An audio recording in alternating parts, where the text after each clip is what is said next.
kanisa ya Agano Jipya. Dieu nous a fait grâce Na Mungu alitufanyia neema d'être trouvés dans ce qu'il est en train de faire. kwa kupatikana mubile eko nafanya. Beaucoup se réunissent aujourd'hui Bengi beko na kusanyika leo avec des tambours, des trompettes, pamoja na mangoma na mabaragumu cris, des alléluia, des na chants. malalamiko ya haleluya na mimbo, Mais lakini est-ce que Dieu est là? eti mule ndani Mungu ekwamo? Dieu est là Mungu eko où se paka trouvent ses promesses, pale peko malako yake où lui-même est en train d'accomplir ses promesses. pafasi ile mwenye eko natimiza malako Et yake, nous sommes certains, na si tuko na uhakika, puisque recevoir le Seigneur, kwa sababu kumpokea Bwana c'est recevoir ses envoyés. ni kupokea bajumbe yake. Dans Jean 3, Ndani ya Yohane 3 le verset 34, il est écrit, mstari wa 34 imeandikwa, l'envoyé de Dieu mjumbe wa Mungu yeye dit les paroles eko de Dieu. nasema maneno ya Mungu, Et quelque part, il est écrit, na pafasi ingine inaandikwa dans Matthieu 10, le verset 40, ndani ya Mathayo 10 Celui mstari qui vous ya reçoit, me reçoit. ule eko nanipokea na et nipokee. en ce temps ici, nous avons reçu Na mwi wakati tulipokea deux mandats.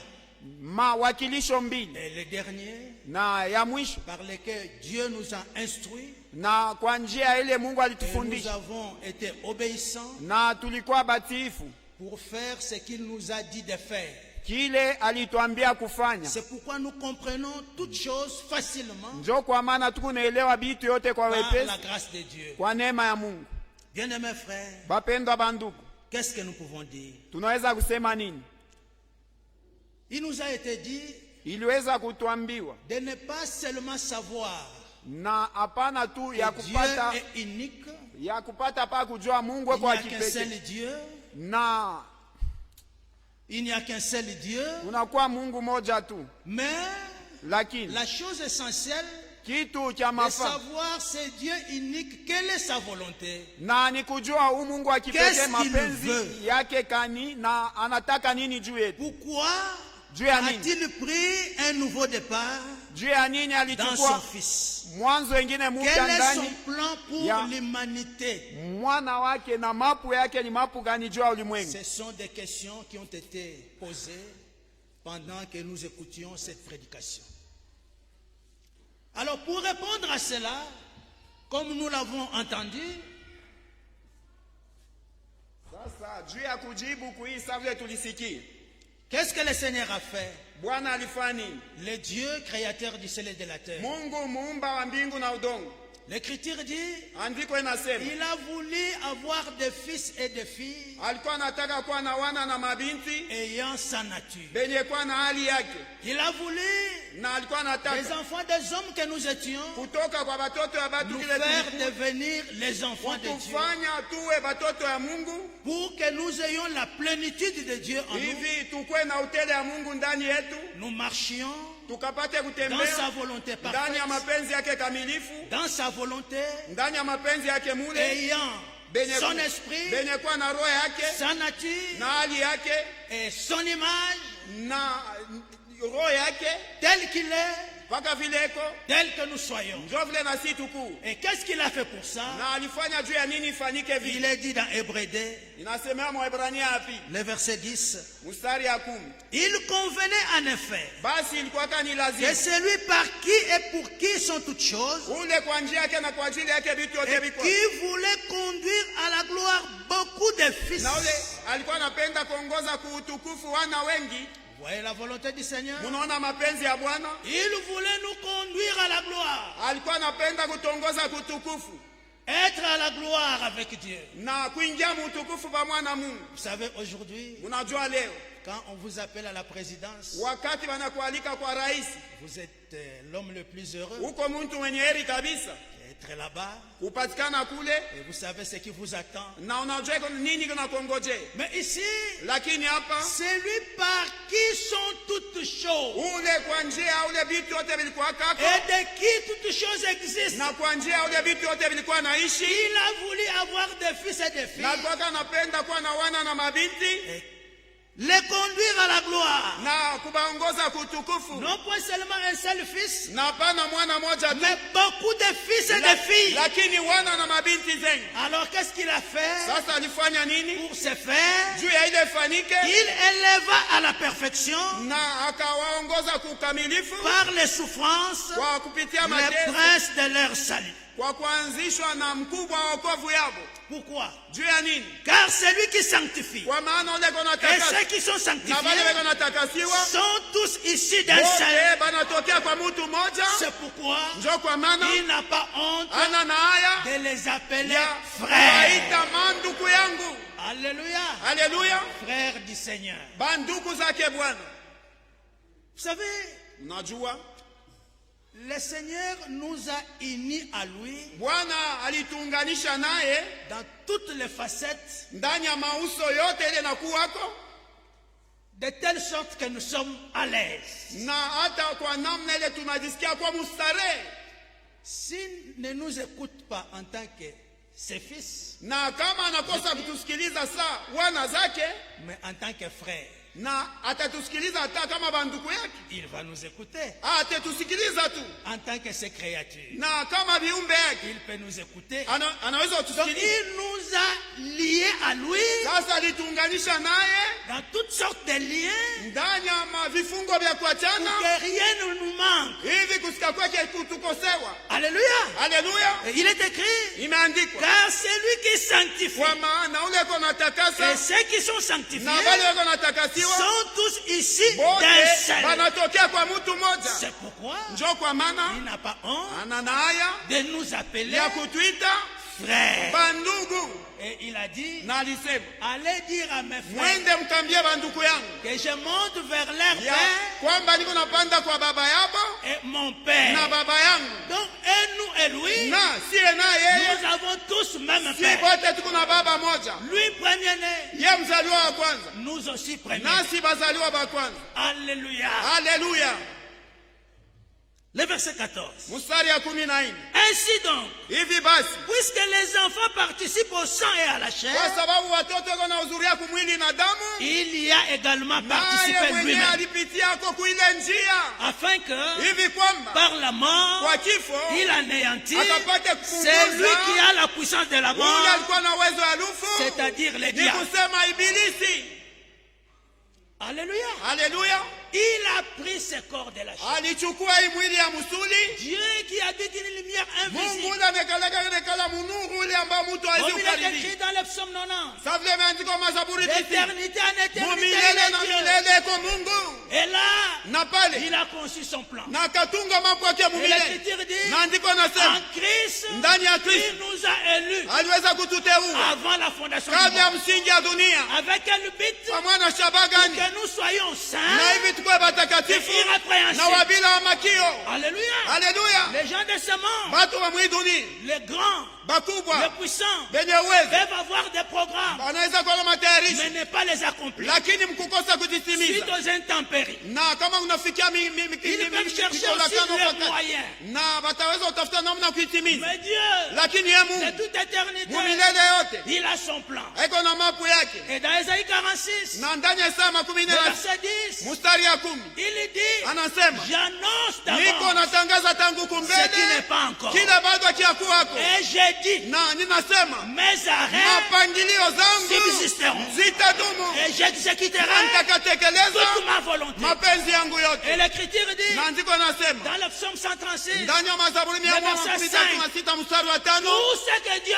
veut kila chote Mungu dans anataka le ciel mumbingu et sur la na terre, pa udongo il le fait. eko nakifanya, Et il est ton Père. na eko baba yako. Alléluia. Haleluya. Et David, Na Daudi connaissant cela, mkujua senjo dans vipi le psaume 23, il ndani ya dit, Mazaburi 23 le anasema, Seigneur est mon berger. Bwana ni mkingaji wangu, Je ne manquerai sitakapungukiwa de rien. na kitu. Alléluia. Haleluya. C'est le Seigneur des seigneurs. Ni Bwana wa mabwana. Alors, Sasa avec son plan qu'il a conçu, pamoja na mambo yake ambayo il n'était pas là, na kukuwa kwetu, mais il t'a inclus. lakini alikuingiza kama Là, kule avant la fondation du monde, kabla ya msingi ya il dunia, a immolé l'agneau. na akachinja mwana kondoo, Il a pris le sang. na akachukua Il damu, a pris le livre de vie de l'agneau. akachukua kitabu ya uzima Il a pris ton ya mwana nom. kondoo, akachukua Il jina a écrit lako, là-bas. anaandika na damu Il a bouclé. na anafunga. C'est déjà achevé. Imekwisha malizika, Le nom ne peut jamais effacer. jina itakaza Et à kufutwa. cause de Na cela, kwa sababu il yeye a pris le corps de la na chair. alichukua mwili ya Il msuli, est sorti de na l'éternité. alitoka Il mwili est entré dans le temps na anaingia pour mwakati accomplir le plan. juu ya kutimiza mapangilio. Alléluia. Haleluya! Dans le rouleau du livre, Ndani ya kikunjo ya Il était kitabu question de inanihusu pour yeye accomplir juu ya la kutimiza volonté de Dieu. mapenzi ya Et dans Mungu. le rouleau du Na livre, ndani ya kikunjo ya il est kitabu question de toi na maneno yako que la volonté de Dieu hivi mapenzi ya soit Mungu accomplie pour toi. itimizwe juu yako. Et lui, Naye et nous, nasiye nous sommes ici des tuko saints. Nous hapa sommes dans le même tunatoka programme. kumoya. Alléluia. Haleluya! Il est ton berger. Yeye anakuwa mchungaji Tu wako ne manqueras de na rien. utakapungukiwa na kitu. C'est pour toi. Ni juu yako, Ce n'est pas pour nous. haina juu Mais ya pour toi. juu, sema juu yako. Alléluia. Haleluya! Pour moi. Juu yangu Il est descendu. juu alishuka, Même si les choses ne marchent pas, hata vitu haviendeke. pensez Muwazi que le Seigneur ya kwamba est Bwana devenu homme anakuwa mtu pour moi. juu yangu.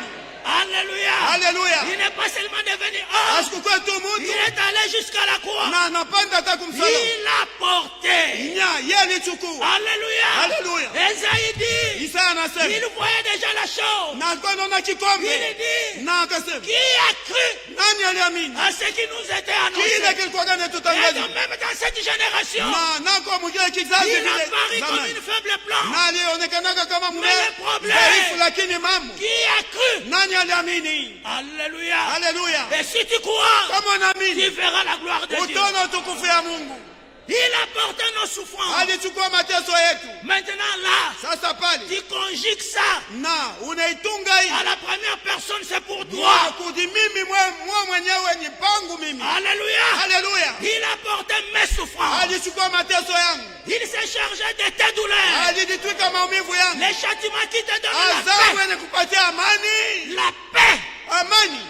Alléluia. Haleluya! Les châtiments qui te donnent la paix Adhabu yenye kupatia salama est tombé sur nous. ilimwangukia, Et par ces meurtrissures, na kwa majeraha zake tu as été guéri. umekwisha kuponeshwaka. J'ai été guéri. Nimekwisha kuponeshwaka, L'œuvre est achevée. kazi imekwisha kwisha. Maintenant, Sasa repose-toi sur ça. wewe pumuzikia tu, Il s'agit de l'expérience. ni mambo uonje Comme nous l'avons entendu. kabla tulisikia, Non pas seulement contempler, na hapana kutazama tu ni écouter, au kusikiliza, mais lakini obéir. kutii. Obéir, Kutii c'est expérimenter. ni kuonja. Ce n'est pas quand on prêche Na ina wakati tu wanahubiri et tu ne crois pas. na waamini, Non. hapana. Dans Jean 6, Ndani ya Yohane 6 il est dit ceci. inasemewa hivi, Jean 6, Yohane 6 le verset 39. mstari wa 39. Or, la volonté de celui qui m'a envoyé, Japo mapenzi ya yule alinituma c'est que je ne perde rien ni kusema nisipoteze chochote de ce qu'il m'a donné, kati ya bote mais alinipatia, que je le ressuscite le lakini dernier jour. nikapate kuwafufua siku ya mwisho. La volonté de mon Père, Mapenzi ya baba yangu c'est ni que kusema quiconque voit le Fils wowote anamwona mwana et croit en lui. na mwenye kuamini ndani yake. Alléluia. Haleluya! Non pas seulement j'ai vu le Fils, Na hapana nimemwona tu mwana, mais tu seras comme tous les pharisiens utakuwa sawa Farisayo wote qui étaient là. bali balitoka pale, Ils ont vu Jean-Baptiste balimwonaka Yohane Mbatizaji et ils ont vu le Seigneur na balimwonaka Bwana dans la chair. ndani ya mwili Ils l'ont suivi, na wakamfuata, mais ils l'ont contredit. lakini balikuwa mkumupinga. Regardez même Simon qui l'avait invité. Na mwone hata Simoni ule alimwalikaka kwake, Regardez même celui qui avait amené l'invitation. na mwone hata ule alimpelekaka aliko. Peut-être il en avait nombreux. Saa zingine alikuwa na maaliko nini Et il a cherché. na akatafutisha.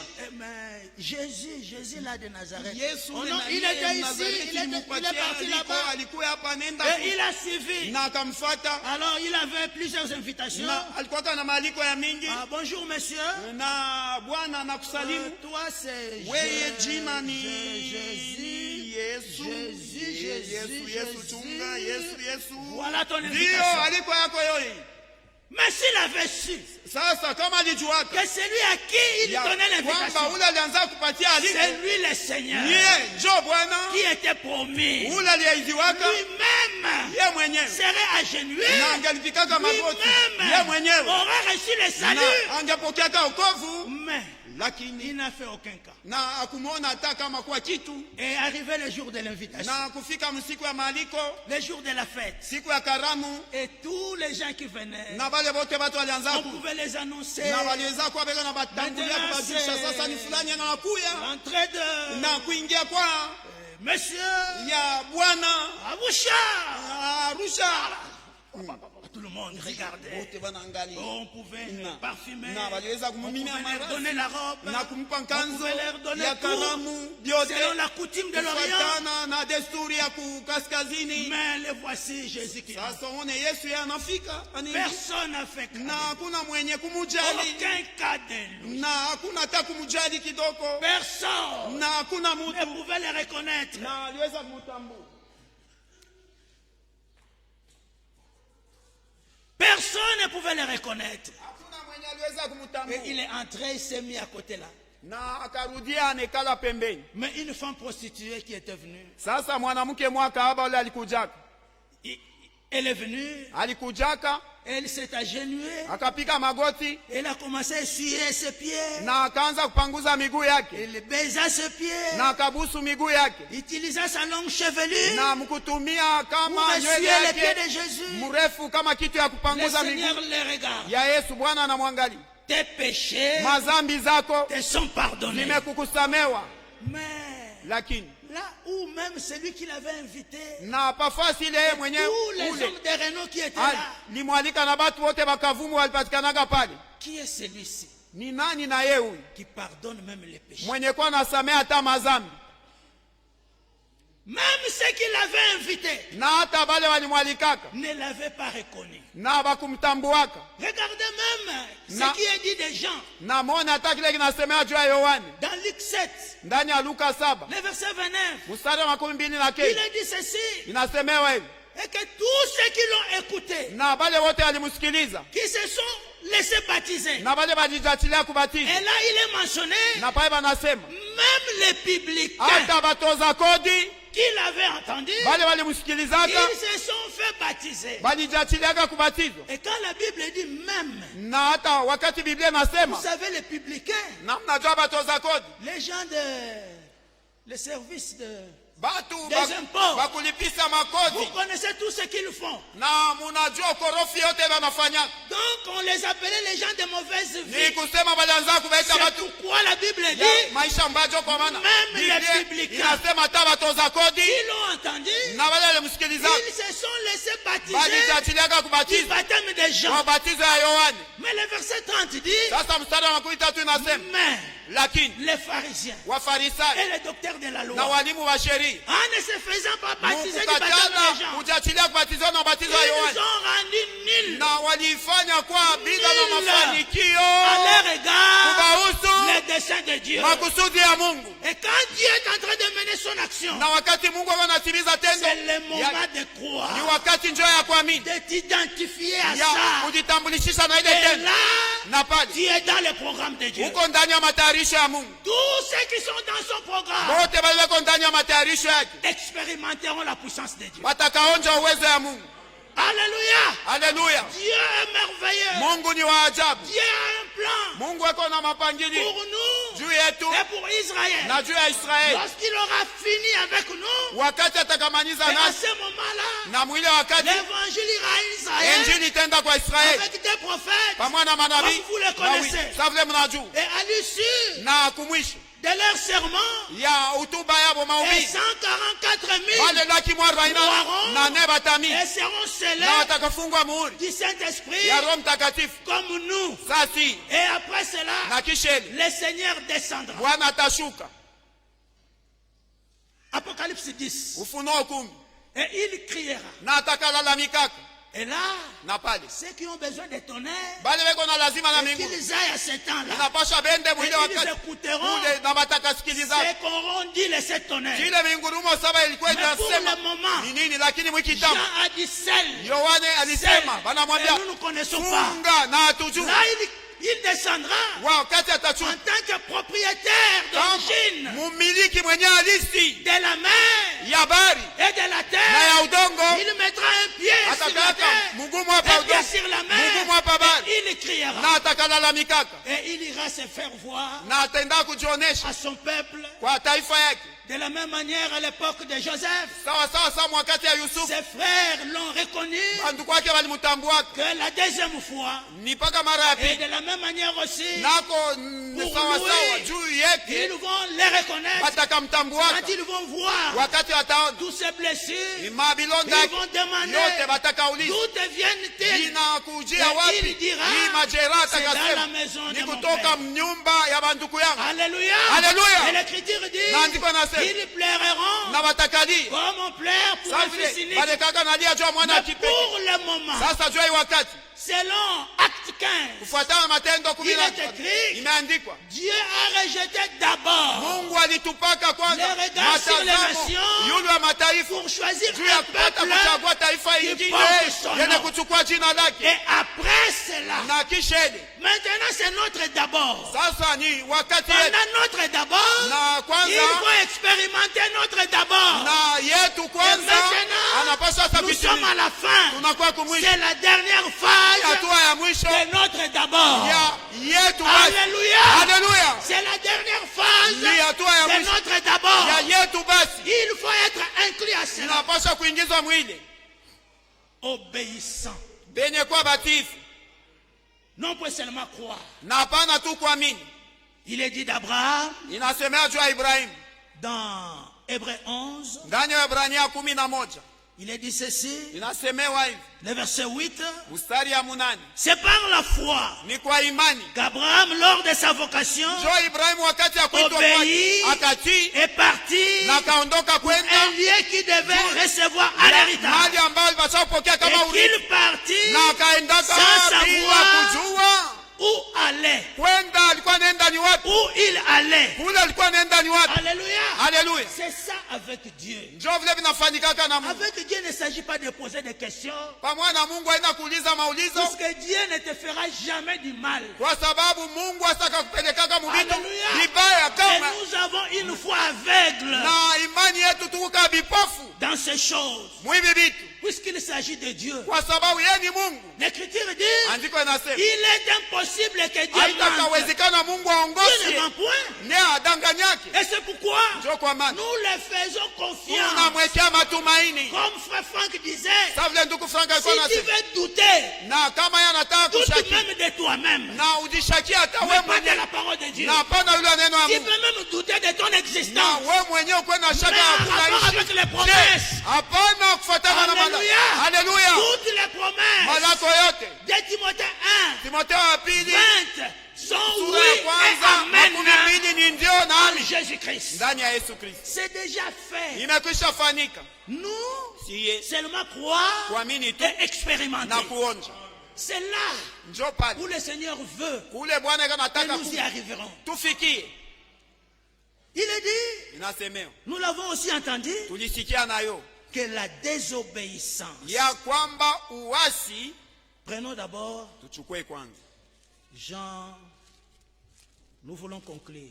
Yohane, tunapenda kumaliza Jean 3, Yohane sura ya 3. il est dit ceci, Jean 3, 36. Yohane 3:36. Celui qui croit au Fils Ule mwenye kuamini mwana a la vie éternelle. eko na uzima ya milele, Celui qui ne croit pas, ule asiamini mais celui qui demeure désobéissant au Fils, lakini ule anabakia muasi kwa mwana, alléluia, haleluya, n'aura point la vie. hasta Mais la kapata colère de Dieu kamwe demeure uzima, sur lui. lakini kasirani ya Mungu imebaki juu yake. Et Samuel avait rappelé cela Na à Saül, Samueli alikuwa akamkukumbusha ile dans 1 Samuel ndani 15, Samueli wa kwanza 15 le verset 22. mstari wa 22, Il dit, anasema le Seigneur trouve-t-il du plaisir dans les holocaustes et les sacrifices? eti Bwana anakuwa anafurahishwa ndani ya masadaka na mazabihu, Comme dans l'obéissance à la voix du Seigneur? sa vile anakuwa anafurahishwa ndani ya njia kutiifu kwa Bwana. Voici, Tazama, ni l'obéissance utiifu iko vaut mieux que les na sacrifices. bei kuliko Et sadaka, l'observation de sa parole na matimiliko ya neno vaut mieux yake que la graisse des béliers. ni ya bei kuliko ile mafuta ya Ah. ng'ombe. Kwa maana La désobéissance uasi est aussi coupable nayo ni kosa sawa ile que la ya sorcellerie. ulozi Et la résistance na mashindano, ne l'est moins que l'idolâtrie. nayo yaachana hata na kuabudu sanamu, Puisque tu as rejeté la parole du Seigneur, kwa sababu ulikataa neno ya Bwana. le Seigneur te rejette aussi comme Bwana roi. naye anakukataa kuwa kama mfalme. Alléluia. Haleluya! Celui qui rejette le Seigneur, Ule anamkataa Bwana, rejeter le Seigneur, mkataa Bwana c'est rejeter sa parole. ni kukataa neno Et yake, celui qui le rejette, na ule ko Dieu namkataa aussi Mungu, naye le rejette.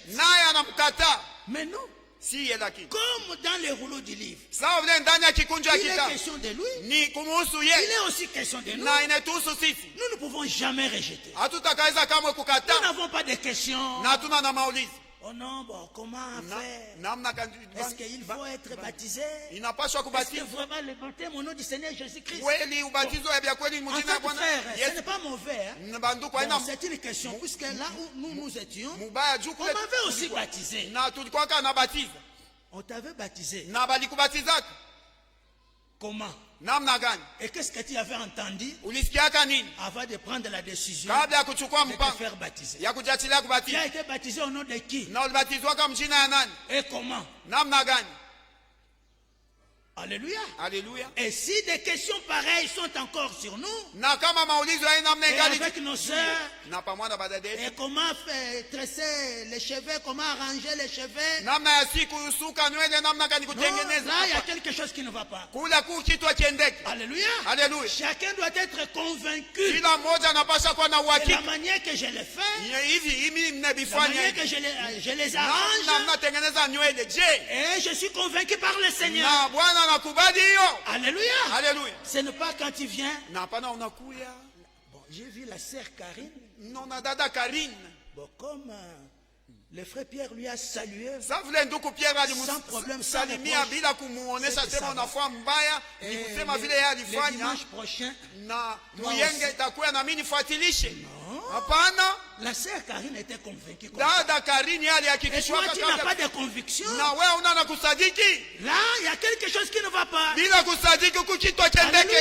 Ndio Il faut haleluya. que tu sois éclairé par le Seigneur. Inapaswa uangaziwe na Bwana. Puisqu'il est écrit, Kwa sababu tous seront enseignés de wote Dieu. watakafundishwa na Mungu. C'est pourquoi tous en ces temps ici, Njoo kwa maana hii wakati wote puisque c'est le temps Kwa sababu. de l'harmonie dans l'église, ni wakati ya uhusiano ndani ya kanisa, de niveler la foi, ya kusawazisha imani iwe de pamoja marcher d'un même na pas, kwa kutembea kwa hatua moja, d'être tous soumis na wote wenye kwa à kutiishwa l'autorité divine. kwa mamlaka ya kimungu. Et nous asseyons tous Na si wote tunaketi pour écouter. juu ya kusikiliza, Nous ne faisons pas ce que nous voulons. si hatufanye kile si Si tunataka. d'ailleurs on nous avait dit, Na kama elingelikuwa balituambia passez seulement les retransmissions, c'est fini, mwanze pa kupitisha usambazaji kunaisha juu yenu, nous serions arrêtés là. tungeachaka bifanikake tu. Mais comme l'Esprit a continué, Sasa vile roho iliendelesha et que mettez-vous debout, na vous qui musimame servez, nini mnatumika faites un résumé, na mulete awali soit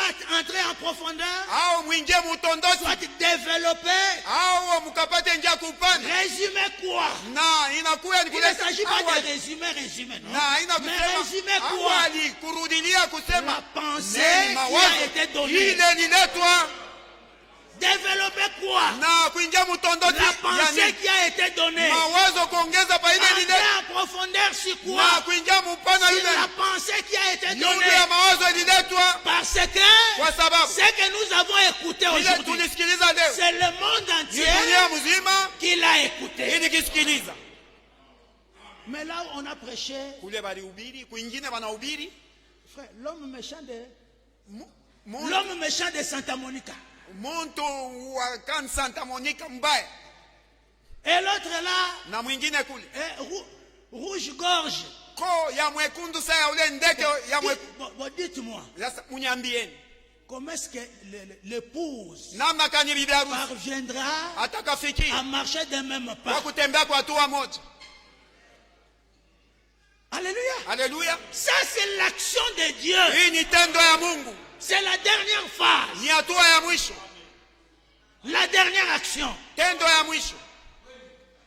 Et nous continuerons comme ça. Na tutaendelesha pake. C'est avec ça Pamoja na hii que l'épouse ira à njoo l'achèvement. bibi harusi atenda Et mumaliziko. c'est avec ça Na pamoja na hii que s'accomplit njoo inatimia la vision de Branham. ile ono ya Où il Abrahamu avait vu ule alionaka bibi l'épouse harusi marcher d'un même mwenye pas, kwa anatembea kwa hatua moja comme celle du commencement. sawa ule wa kumwanza.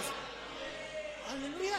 Haleluya. Mais quand vous venez avec votre sujet, Sasa kama unakuwa na kichwa ya mahubiri yako kingine, bon, c'est de France, bale wa Ufaransa et c'est des États-Unis, na bale wa Marekani, c'est de l'Afrique du Sud, bale wa Afrika ya Kusini, ont entendu ce que toi tu prêches, balisikia kile uko na hubiri et pendant que tu prêches, na wakati kuna tu hubiri fais des déclarations. unaleta matangazo. Comme nous l'avons entendu, Sasa vile tulisikia les retransmissions ne sont pas un système.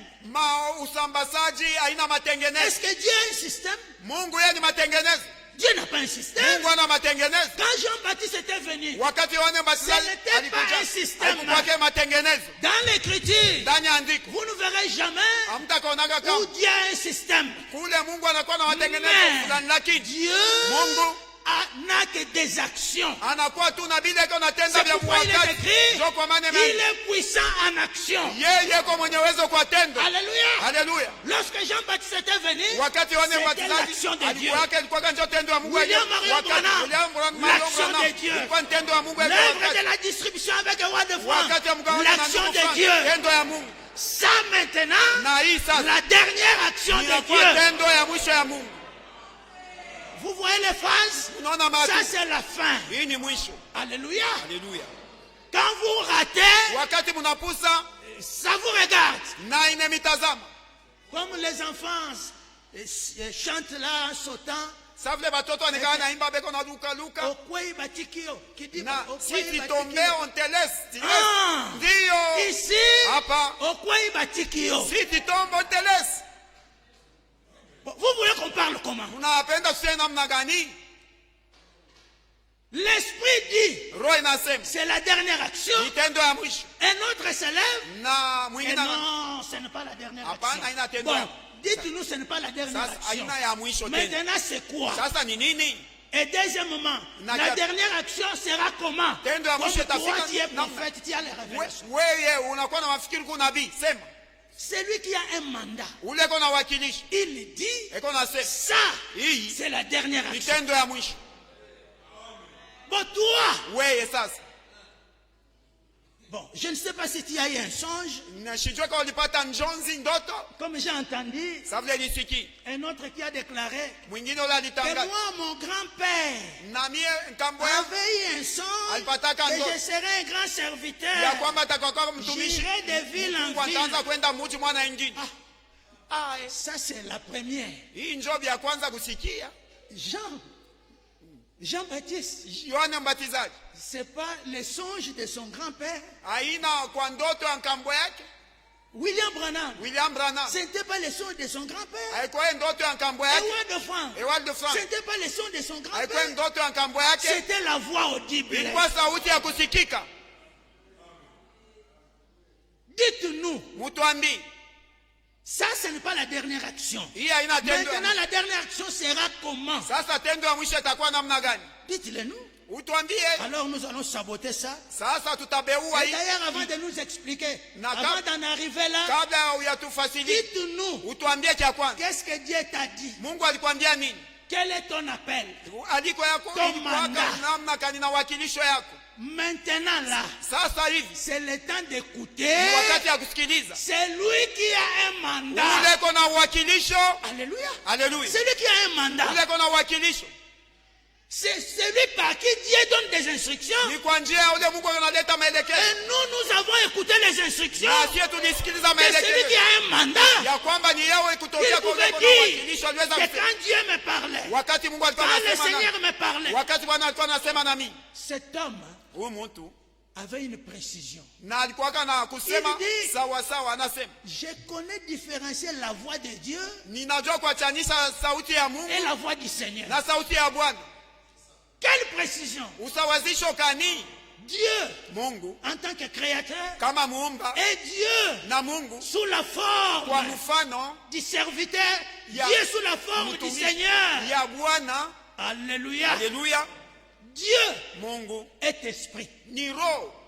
Alléluia. Alléluia. Alors quand il prend une forme, Sasa wakati anachukua Là, il est mfano Seigneur. fulani ndio bana anakuwa Bwana en tant que Dieu, kama Mungu. il donne. Ye sauti yake inaongoromaka. Mais en tant que Seigneur, Sawa sawa il Bwana. donne des instructions. Eko naleta mafundisho na sauti ya Et mzuri. quand le Seigneur me parlait, Sasa wakati il Bwana dit alikuwa anasema, lui-même quand il me parlait, wakati alikuwa anasema na il n'était pas loin. na sikukwe mbali kwa masantimeta mingi Il kabisa, n'était même pas 3 mètres. Donc, na c'est haikufika quelque part. hata mumeta 3. Bon, toi, Sasa we, quand le Seigneur te parlait, wakati Bwana alikuwa anasema na we, il était à quelle distance? alikuwa kwa kimo gani? Il t'a dit quoi? Alikwambiaka nini? Lui nous a dit, Yeye alituambia lorsqu'il s'est réveillé, wakati et akaamka, toi, lorsque tu faisais quoi? na wakati wewe ulikuwa unafanya ni nini wakati alikuita? Vous voyez qu'il y a, Non, bon, non, ndio tellement que nous avons déjà viré, zaidi tulukumba lunakuwa refu. quand nous regardons derrière, nous Wakati ne le voyons plus, naangalia nyuma tubaone banakia alors nous n'attaquons plus, mulukumba tena, puisqu'ils sont déjà restés. kwa sababu bamekisha bakia mbali Parlant encore de ces choses-là, na kusema tajua vile vitu, mais seulement vous les rappelez, na Mungu na c'est pas bakumbusha un problème. haina mama. Mais nous ne faisons aucun cas. Sasa si tubajali hata Même si tu as ton appareil là, na hata unakuwa na chombo ya n'essaye pas. usipime.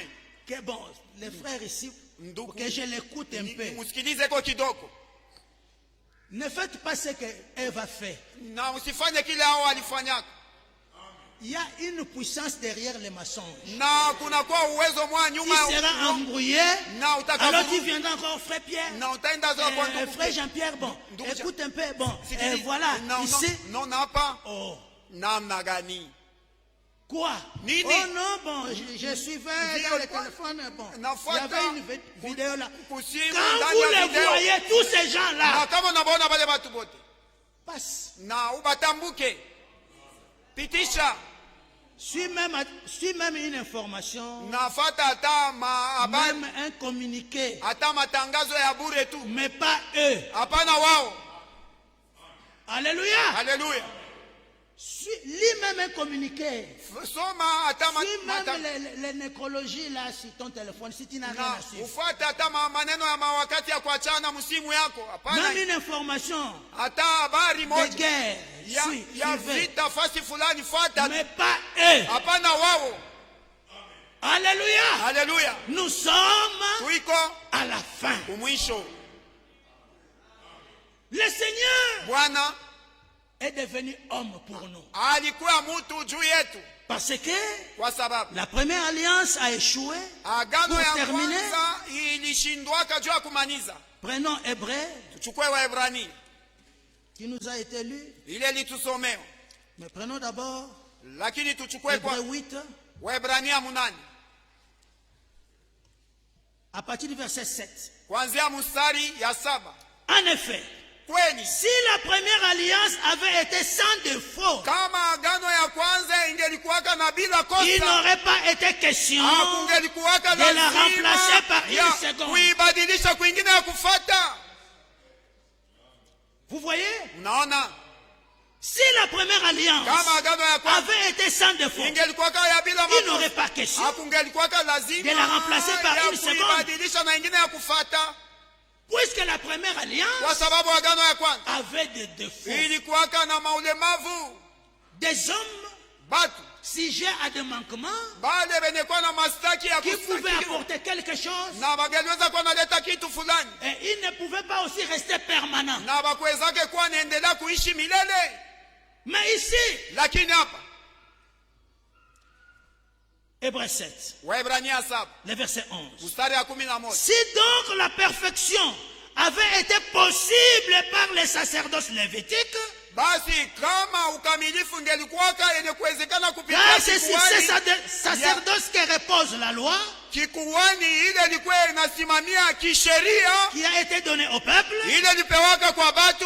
Qu'était-il encore besoin Sasa lazima qu'il parut un autre sacrificateur ingine kutokea ukuhani selon l'ordre de Melchisedec, kufuatana na maendeleo et ya non ile selon l'ordre ya d'Aaron? Melkisedeki, hapana kwa ile daftari ya Haruni. Alléluia. Haleluya. Ici, Hapa il s'agissait d'amener le peuple à la perfection. ilikuwa ni kubapeleka batu kukamilifu. Mais les sacerdoces, Sasa ukuhani selon l'ordre de Melchisedec, kufuatana na utaratibu ya Melkisedeki d'Aaron, ya Haruni avait échoué. ilishindwaka Parce que, kwa sababu dans Hébreux 5, ndani ya Ibrania 5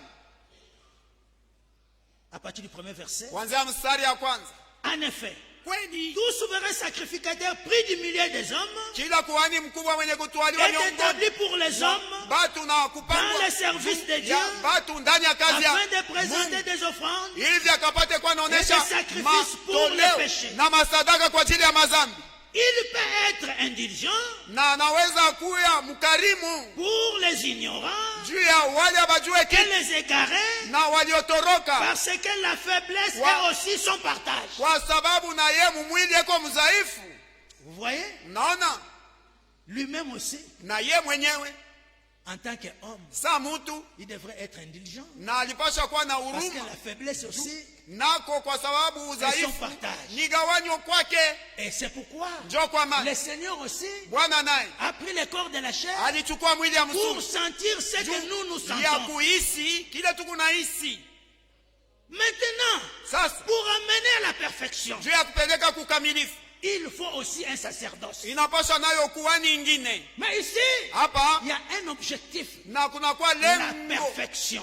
kukamilizwa Et faire des gens, na kuwafanya batu selon Apocalypse, kufuatana na Ufunuo ya kwanza le verset 6, mstari ya 6, et qui a fait de nous na mwenye kuisha kutufanya un royaume kuwa ufalme des sacrificateurs ya makuhani pour Dieu son juu Père. ya Mungu baba yake. Ici, Hapa c'est pas quelque chose de facile. haina kitu rahisi, Il faut inapashwa qu'il y ait d'abord kia kwanza kuwe un royaume ufalme moja des rois, des princes, ya wafalme wana mfalme, et en plus na kisha qu'ils soient des sacrificateurs. bote bakwe makuhani. Or, Ijapo il faut que inapasha kwamba c'est lui qui sanctifie. ule ko na takasa Et ceux qui sont na sanctifiés wale wenye kutakasiwa na yeye soient ici d'un seul. bote watokee kwa mmoja, Lui obéissant, ye mtiifu. ceux qu'il sanctifie Bale ko na takasa devraient être aussi obéissants. wangelipasha nao wawe wati Lui, yeye sacrificateur, kuhani, et c'est pour qui il est venu, na bale kwa ajili ya bale il faut qu'il alikujia soit aussi des sacrificateurs. inapasha wawe makuhani. Lui, Ye roi, qui doit régner, mfalme kwa et kumiliki, c'est na pour bale qui il est venu, juu ya bale atatawala doivent être des na princes wanapasha et des kuwa princesses wana mfalme dans na un royaume. mabinti mfalme. Alors, Sasa comment on doit faire? ufalme inapasha tufanyike Il faut aussi namna, un ordre. inapasha kuwe Il faut chercher mapangilio, inapasha utafuta Quelqu'un, fulani quelqu'un fulani, ule qui doit être ule anapasha ku en même temps roi. mara moja paka Et ye sacrificateur. eko mfalme tena eko kuhani. Alléluia. Haleluya, Il faut que de lui inapasha tokea kwa ye soit tiré cet ordre-là. na kutoke ile Puisque daftari, sur la kwa terre, sababu udongo les sacrificateurs qui sont là, makuhani wale walikuwa établis selon la loi, benye kupangwa des hommes kufuatana sujets au na manquement, ukuhani mais walikuwa ils sont selon l'ordre d'Aaron. na udhaifu, lakini ilikuwa inafanyika Mais kufuatana na pour ce daftari sacerdoce Ya- supérieur, Haruni. Hasa juu ya qui doit ukuhani amener ya une fois mbingu ile imekwisha kupeleka pour toute à la mara perfection moja bote, mara Non. moja kwa manyakati ya des kukamilifu. hommes sujets au manquement. Na- Attention. Pale hakuna mambo ya kusani Il batu faut un wenye ordre. ulemavu, inapasha C'est kukuye pourquoi Dieu utaratibu. Njo kwa wana Mungu est allé jusqu'à la Genèse là aliendaka paka na pour kumwanzo trouver Melchisedec. juu ya kupata Melkisedeki. Melchisedec, Melkisedeki il était roi alikuwa mfalme et sacrificateur. akuhani. Alors, Asa. c'est de lui Ni kutokea que kwake. le Fils de Dieu Ndio wana ya Mungu. tire son ordre. C'est pourquoi il est dit, qui Mfululiko. est sacrificateur Kwa maana selon l'ordre de alikuwa kuhani Melchisedec. kufuatana na maendeleo ya kazi ya Melkisedeki. Haleluya. Melchisedec Na étant Melkisedeki roi mwenye kuwa et mfalme na sacrificateur. kuhani. C'est pourquoi Ndio kwa maana tu n'échoueras jamais. kamwe hasta kashindwaka. Alléluia. Haleluya. L'Écriture dit, Andiko inasema Hébreux 7, Waebrania 7 le verset 22. mstari wa 22. Non, commençons le verset 20. Tuanzie kwa mstari wa 22. Et comme Na sawa cela n'a pas eu lieu sans serment, na sawa vile ile haikufanyikake bila uwapo. prenons le verset 19. Tusichukue mstari wa 19. Car la loi n'a rien amené à la perfection. Kwa maana sheria haikupelekaka kitu kukamilifu Et introduction d'une meilleure espérance na kupatilizwa batu tumaini yenye kuwa bora par laquelle nous nous approchons de Dieu. kwa njia ya ile tukamkaribie Mungu. Et comme cela n'a pas eu lieu sans serment, Na sawa vile ile haikufanyikaka bila uwapo, car kwa maana tandis que les Lévites sont devenus sacrificateurs sans serment, na ijapo Walawi walikuwa kama makuhani bila uwapo, Jésus Yesu l'est devenu avec serment, aliingia car mkikuhani kwa celui qui lui uwapo. a dit, Kwa maana ule alimwambia le Seigneur agirait, Bwana ameapa et il ne se repentira pas, hasta kajuta kama qui est unakuwa sacrificateur mkuhani pour toujours, kwa daima selon l'ordre de kufuatana na Melchisedec. utaratibu ya Melkisedeki. Jésus Yesu est par cela même kwa kupitia le jambo garant d'une lile alliance plus excellente. anakuwa zamana wa Haleluya. agano mwenye kuwa bora Pas kuliko. selon l'ordre d'Aaron, Na kwa maana kufuatana na mais daftari selon ya l'ordre de Melchisedec. Haruni haikukua vile, lakini kufuatana na daftari ya Melkisedeki. De plus, Na tena zaidi il y a eu des sacrificateurs kulikuwa wale makuhani en grand nombre, walikuwaka wengi bakuachana, parce kwa que sababu la mort les empêchait d'être permanents. lufu ilikuwaka na wazuiza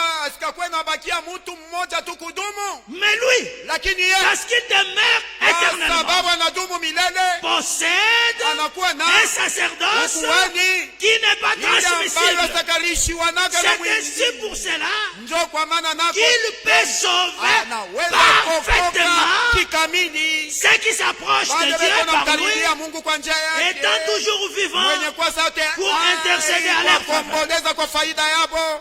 Il nous convenait. Na ilikuwa lazima kwetu, Alléluia. haleluya, Les termes de la Bible. ni semeo ya kibiblia, Il nous convenait. ilikuwa ni kawaida En effet, basi kweli d'avoir un souverain kwa kuwa na sacrificateur kuhani mkubwa ule comme Jésus. sawa Yesu Saint, mtakatifu innocent, mwenye na sans tache, hatia wa bila do, séparé des péchés, mwenye kwa mbali na plus watenda élevé que les mwenye cieux, kuinuzwa juu kuliko qui n'a mambi, pas besoin, na ana na lazima comme le souverain sawa sacrificateur, makuhani bakubwa d'offrir chaque jour kwa des kutoa sacrifices. kila siku masadaka, D'abord pour ses propres kwanza juu ya péchés, dhambi yake mwenyewe ensuite pour ceux du na peuple, kisha juu ya ile ya car taifa. ceci, Kwa hii il l'a fait une fois kwa pour toutes. maana yeye alifanya mara moja kwa En nyakati s'offrant zote lui-même. mkujitoa yeye mwenyewe. Alléluia. Haleluya, Il s'est donné pour toi. alijitoa juu yako, Il s'est donné pour moi. alijitoa juu yangu. Alors croyons. Sasa tuamini, Ayons confiance en tuwe na Dieu. matumaini ndani ya Mungu, Faisons des expériences tufanyeni véritables. mazoefu za kweli, Si même na hata tu n'as ingawa pas encore fait une expérience, na bado hujafanya aujourd'hui, leo c'est le jour du salut. ni siku ya wokovu. Aujourd'hui, Leo c'est le temps ni favorable. wakati ya kupendeza, Tu n'as même pas besoin na una tana lazima de raisonner sur ta vie. ya kufikiri maisha yaliyokwamo. Il a tout accompli. Amekwisha timizaka yote. Ça, c'est la crainte de l'ennemi. Hii ni adui anapokopesha. Haleluya. Colossiens 2, Wakolosai ya le pili verset 14. mstari ya 14, Il a effacé alipanguza l'acte dont les ordonnances nous ile hati condamnaient. ambayo agizo ilikuwa Il a imetuhukumu, cloué à la aliweza croix. kuisulubu kumsalaba. Alléluia. Haleluya. Nous sommes plus que Na vainqueurs. tunakuwa kuliko hata washindi, Ni la mort, wala kifo, ni les choses présentes, wala vitu vya leo, ni les choses à venir, vitu vya kumbele, ni la maladie, wala magonjwa, ni rien wala ne upanga, peut nous wala hatari séparer yenye de kuweza l'amour de kututenga Dieu na upendo wa Mungu manifesté en uliofunuliwa ndani ya Jésus-Christ. Yesu Kristo. Dans toutes ces choses, Ndani ya hivi vitu tuko Dans hata toutes juu, ces choses, ndani ya hivi vitu vyote nous sommes tuko plus que hata juu ya vainqueurs washindaji par celui qui nous a aimés. kwa ule alitupenda. Alléluia. Haleluya. Celui qui nous a Ni aimés yeye mwenye kutupenda, nous a appelés. alituita, Il nous conduit. haiko netongo Même si c'est la mer rouge, na hata ni mbele habari mwekundu il va séparer. na ataitenga. Même si c'est la famine, hata ninja il va pourvoir. na atajali. Même si tu manques le travail, Hata unakosa kazi, il va donner. atakupatia. Même si tu manques le mari, Hata unakosa il Mungu, va donner. atakupatia. Même s'il y a des problèmes dans tes Hata entreprises, kunakuwa il va maandamano décanter. maneno, yeye Il est avec atafungula nous. mlango kwa pamoja. Alléluia. Ah, Et Alléluia. les poètes chantent. Na mutairi Il anaimba. est avec nous partout Vers namba moja et basi. connaît Basi. tous nos soucis. Yote anajua mangaiko yetu. Alléluia. Yote, Alléluia. Dieu Mungu est avec nous. eko pamoja nasi. Il a dit, Alisema. le Seigneur, Bwana, lisons cela seulement tuisome et nous allons prier. na tutaomba. Le Seigneur, Bwana, nous sommes dans 1 Samuel. tunakuwa ndani ya Samueli wa J'espère kwanza. que nous l'avions déjà lu ici. Saa ingine tumekwisha isoma hapa. 1 Samuel 12, Samueli wa kwanza le 12 verset 20. mstari wa 10. Samuel dit au peuple, Samueli akawaambia batu, n'ayez point de crainte. musiwe kamwe na Vous avez fait tout cela, na mliofanya mais ne vous détournez pas du lakini Seigneur. msifae kosa ya Et servez le Seigneur Bwana na mtumikie de Bwana tout votre kwa cœur. moyo yenu yote. Alléluia. Alléluia. Soyez obéissants. Mkwe batifu, Croyez. mwamineni. Continuez à marcher. Na muendelee kutembea. Ayant le regard tourné Wenye kuwa vers na matazamo yenye Jésus. kumkodolewa Yesu. Ne vous en détournez Na pas. msimugeukieni Mungu Sinon, kwa bure. vous iriez Mungenipenda après des choses déviantes. kufuata vitu vya ubatili. Alléluia. Alléluia. Si vous quittez les retransmissions, Kama mnaacha mausambazaji, vous irez vers les choses mutakaenda déviantes. ku vitu batili Et toutes ces choses na hivi vitu vyote qui n'apportent ni profit ila vitakaleta ni wala délivrance. faida wala ufunguli. Pourquoi? Juu ya nini? Parce que ce Kwa sont des sababu choses de ni vitu néant. tupu. Le verset 22. Mstari wa 10. Le Seigneur, écoutez cela. Hasa msikilize. Le Seigneur Bwana n'abandonnera point son peuple hata kamwe taifa yake à cause de son grand nom. kwa sababu ya jina yake kubwa. Car Kwa maana le Seigneur Bwana a résolu. amekusudia. Écoutez cela. Sasa msikilize. Kwa Car maana le Seigneur Bwana a résolu amekusudia de faire de vous kwa kunifanya nini? là. Pale Tu mwito te pointes toi-même na haina de mpaka faire de kunifanya moi mimi son peuple. taifa yake. Alléluia. Alléluia. Que ce soit la nuit, Na que ce soit les jours, ikuwe usiku mchana, il ne t'abandonnera hata jamais. kakuachaka kama Il est avec toi. eko pamoja nao, Avec nous, pamoja nasi toujours saa yote, avec nous, pamoja nasi jusqu'au dernier na, rendez-vous. na mpaka kutia agano ya Avec nous, toujours avec nous. Oui, qu'il soit tous les jours avec nous.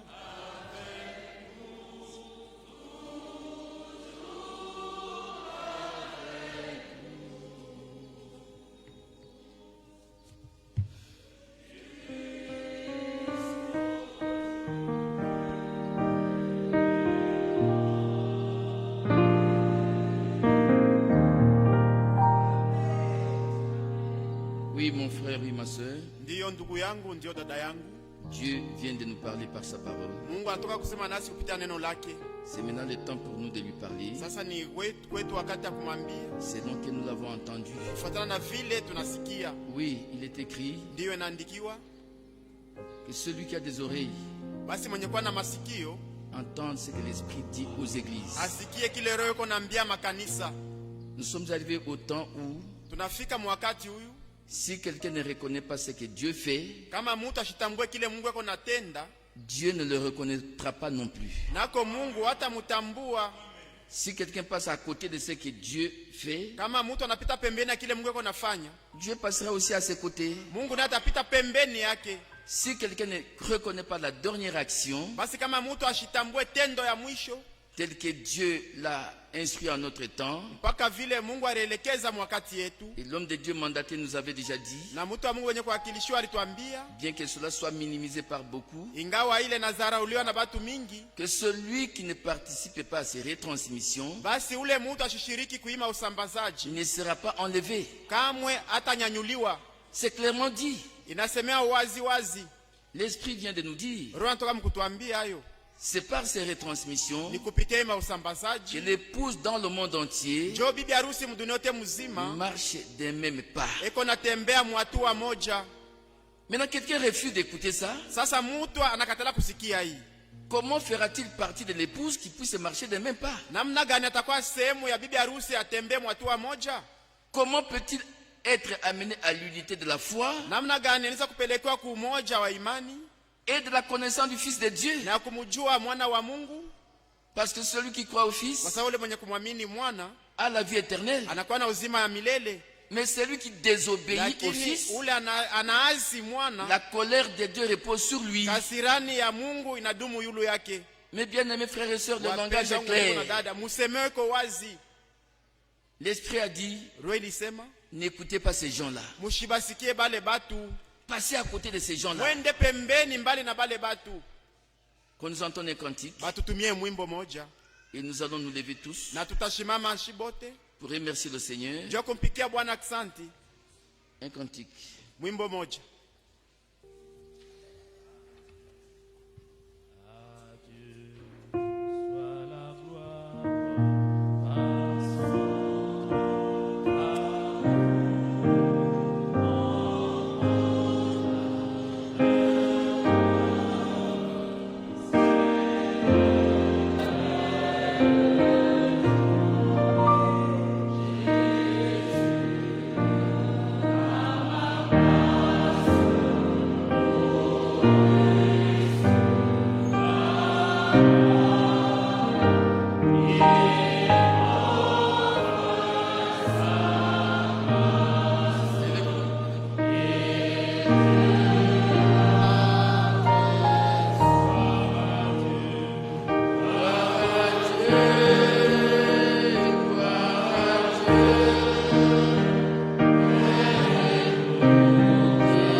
Élevons nos voix, élevons nos mains, adressons-nous chacun au Tunyanyue Seigneur. masauti yetu na mikono yetu tumuombe shibote Bwana. Dieu miséricordieux, Père céleste, de tout cœur, te sommes grandement reconnaissants pour ta précieuse parole, pour ton programme actuel. Seigneur, tu es celui qui ouvre les cœurs pour parler à ton peuple. Tu nous as ouvert une brèche pour que nous puissions venir à toi, recevoir tes instructions, marcher des mes pas. Seigneur bien-aimé, agis dans ma vie, agis dans la vie de mon frère, de ma soeur. Conduis-nous sur ce chemin de racheter, sur ce chemin de délivrer, jusqu'à ce que nous puissions passer de la foi à la vue et atteindre, Seigneur, le but pour lequel tu nous as appelés. Et que toute la gloire et l'honneur, la louange te soient ainsi apportées dans le précieux nom de ton Fils Jésus-Christ. Agis, Seigneur bien-aimé, pour que, en ce moment précis, où ton Église époux dans le monde entier peut marcher des mains pas avec toi. Agis, Seigneur. Bénis, ô Dieu, les questions d'obéir au Fils. Et comme il est écrit dans Hébreux chapitre 7, le dernier verset que nous avons lu, c'est le Fils qui a été établi parfait pour l'éternité. C'est pour nous amener à la perfection, Seigneur. C'est pourquoi je te dis encore merci. Merci parce que nous voulons avoir l'obéissance au Fils. Ce Fils qui est parfait pour l'éternité, afin de nous amener à la perfection, car nous vivons les temps d'être amenés à la perfection. Que toute la gloire et l'honneur de la louange te soient ainsi apportées dans le précieux nom de ton Fils Jésus-Christ. Les demandons ici. Merci.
Oui, mes frères, oui, mes sœurs. Ndio wa ndugu yangu na dada yangu, Si quelqu'un a une requête personnelle kama kuna kwa mtu anakuwa na hitaji ya upekee et qu'il voudrait l'exprimer au Seigneur, na anapenda kumuonesha hayo Bwana, sachant bien que les saints sont là, mkujua mzuri kusema batakatifu bobe kwako. les saints se souviendront de ta requête. Batakatifu batakumbuka hitaji yako, Bien que caché dans ton cœur, ingawe na fichwa ndani ya moyo wako. le Seigneur est au milieu de nous. Bwana eko kati yetu, Il est celui qui sonde nos cœurs. eko ule mwenye kuchunguza mioyo zetu.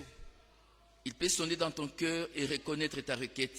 Anaweza kuchunguza moyo wako na kujua hitaji yako. Mais quand tu lèves la main de la foi Wakati unanyorosha mkono wako wa imani, et que les saints vont intercéder pour toutes ces requêtes, nako batakatifu wataombea mahitaji yote, ainsi que les serviteurs de Dieu qui passeront l'un après l'autre pour aussi intercéder, na pamoja watumishi wa Mungu wale watapita mmoja na mwingine juu ya kuombea. crois que Dieu a déjà résolu, Uamini kusema problème. Mungu anaisha kutimiza. crois que Dieu a déjà exaucé. Uamini kusema Mungu anaisha ukubali hayo. Si tu as ta requête, tu peux lever ta main Kama unakuwa na hitaji yako, unaweza kunyangula et nous mkono allons wako, tous prier pour toutes ces requêtes, na shibote tutaomba juu ya mahitaji yote, les uns pour les autres, wamoja juu ya bengine, et les serviteurs de Dieu viendront aussi na watumishi wa Mungu nao watapita pour terminer. juu ya kumalizia. Et en même temps, frère Nazaire pourra dire un mot Na mwile wakati saa ndugu za des Nazira salutations tusema de Kinshasa. msemo mmoja juu Prions ya pour masababu ces ya requêtes. Kinshasa. Tuombe shibote juu ya Seigneur mahitaji. bien-aimé, Père Céleste, une fois de plus, nous nous adressons à toi, Père, reconnaissant que tu es encore le même hier, aujourd'hui, éternellement, que tu es celui qui agit, qui parle et qui agit, qui écoute, qui sonde le cœur et qui peut faire au-delà de tout ce que nous te demandons et de tout ce que nous pensons, Père. Fais-le pour moi, pour mon frère, pour ma soeur, que toute la gloire te soit portée dans le nom de Jésus, ton Fils bien-aimé.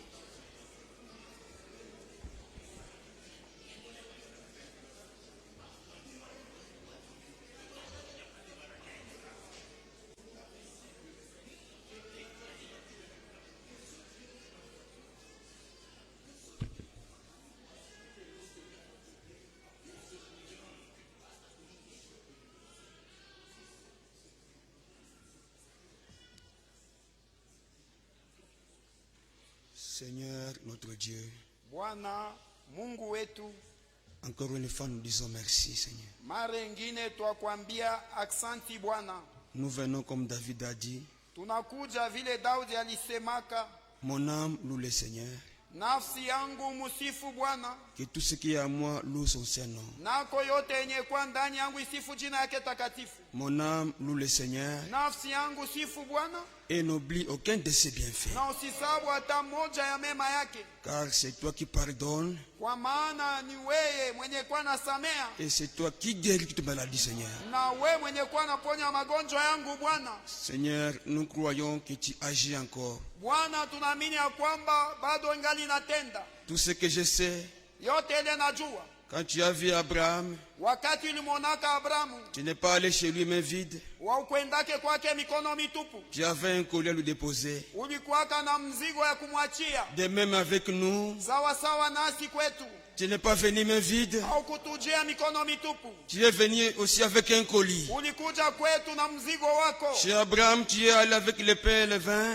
Na kwa Abrahamu uliendaka na mkate na mvinyo. Chez nous aussi, Kwetu nasi tu n'es pas venu main vide, au Seigneur. kukua mikono mitupu Bwana, Tu es venu avec la guérison. ulikuja na uponyaji, Et nous croyons, na tunaamini à Golgotha, Golgotha nous sommes guéris, Seigneur.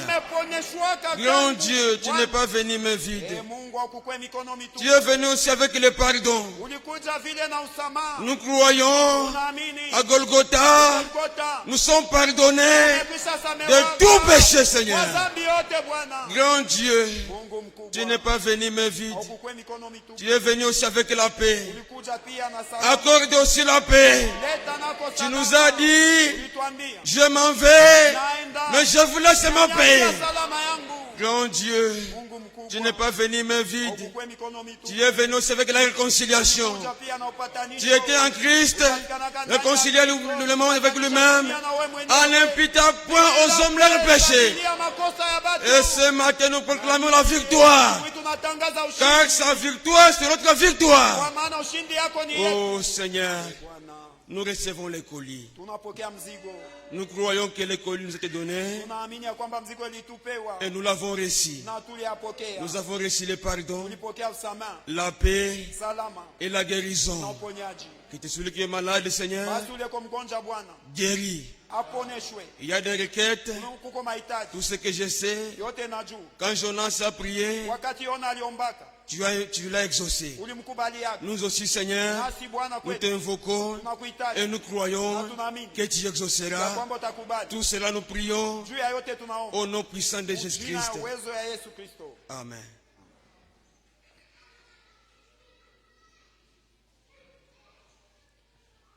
Mwokozi Baba Mungu aliye juu, Notre Sauveur et notre grand Dieu qui est aux cieux, mara ingine tena tunasema aksanti encore une fois de plus nous te disons merci kwa sababu uko wa mastajabu katikati ya watu parce que wako. tu es merveilleux et redoutable parmi ton peuple.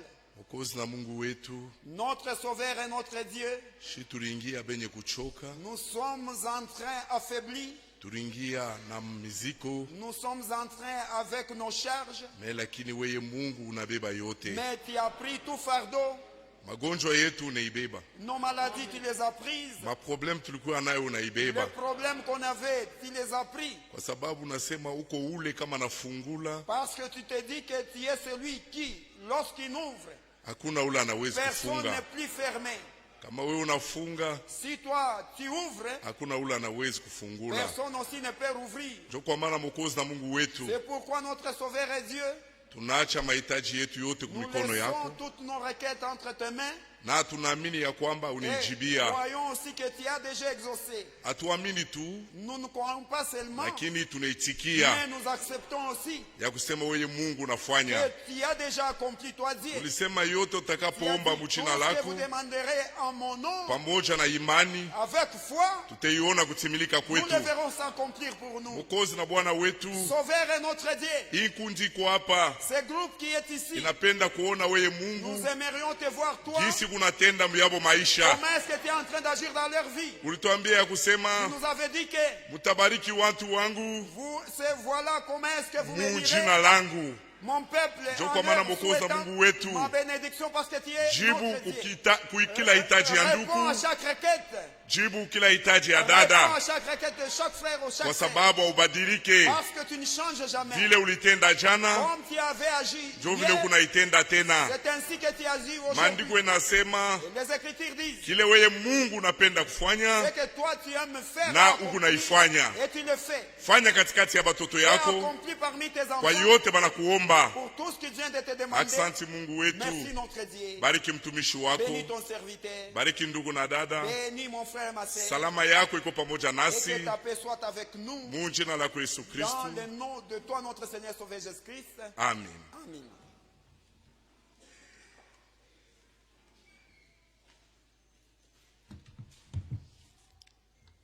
Bien-aimé Père Céleste, Mupendwa Baba wa kumbingu. j'ajoute cette petite prière à celle que mes frères t'ont adressée Naelekeza hii ombi ndogo kwa maombi zote ndugu zangu walikuelekeza. pour te dire tout simplement, Juu ya kukuambia tu, atteins avec nous fikia hapo pamoja nasi le but que tu Quoi? as attaché Shabbat. à toutes ces prédications. yote uliambatanisha na hii mahubiri yote. Comme tu ne fais rien sans but, Saa vile ufanyake chochote bila shaba, toutes ces choses emmagasinées biti vyote venye kufaziwa dukani et hivi retransmises, na huko nevipelekeza, il y a un but. kuko shaba kwa ajili ya hii. Atteins ce but avec nous. Fikia hapo ile shaba kwa sababu yetu. Au nom de Jésus-Christ. Mu jina la Yesu Kristo. Amen. Amen. Bon.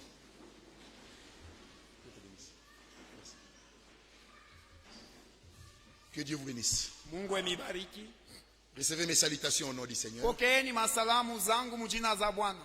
Je suis obligé de partir déjà. Na shurutishwa kondoka paka hapa. Il était même prévu que je quitte ici à midi. Na ilikuwa yenye kuandikwa ya kwamba nitoke hapa Parce qu'il y a aussi quelques responsabilités familiales à exercer. ya midi kwa sababu tunakuwa na majukumu ya familia ya kutimiza. Demain, je dois rentrer. Kesho napasha kurudi. Il y a le travail, il y a l'église. Kuko kazi, kuko kanisa.